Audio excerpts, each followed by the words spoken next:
flame. The RockOn experience was probably the best week of my life. It was very cool. It was such an amazing experience.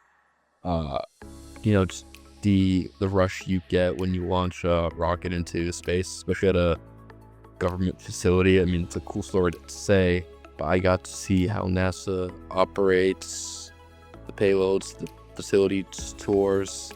I had the opportunity after a few weeks of doing some summer research at the school with Dr. Nollenberg.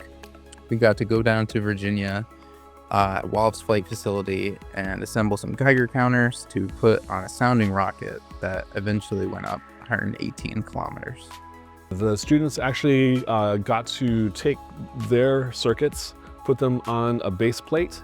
Then they took their base plate and added them to a canister. Then the students actually went over to a different building where they were actually assembling the rocket.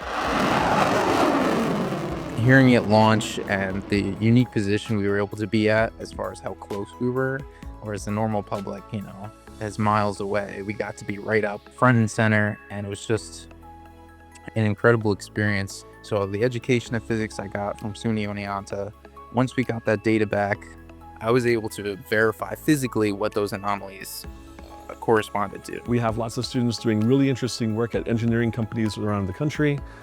We also have students that are like Ethan and Jack coming in, hoping to be able to get into the rocket launch industry possibly. That's actually really helped to build a community that extends beyond the campus, I think. There was something about the town that was magical. It felt like a community that I wanted to be a part of. And if I were to go back in time, I would choose Oneonta in a heartbeat. It's not the biggest SUNY there is, it's not Binghamton or Buffalo, but there were numerous people in my community who were very successful, who were alumni. So it was kind of a off the radar school to me, but that had still produced really successful people.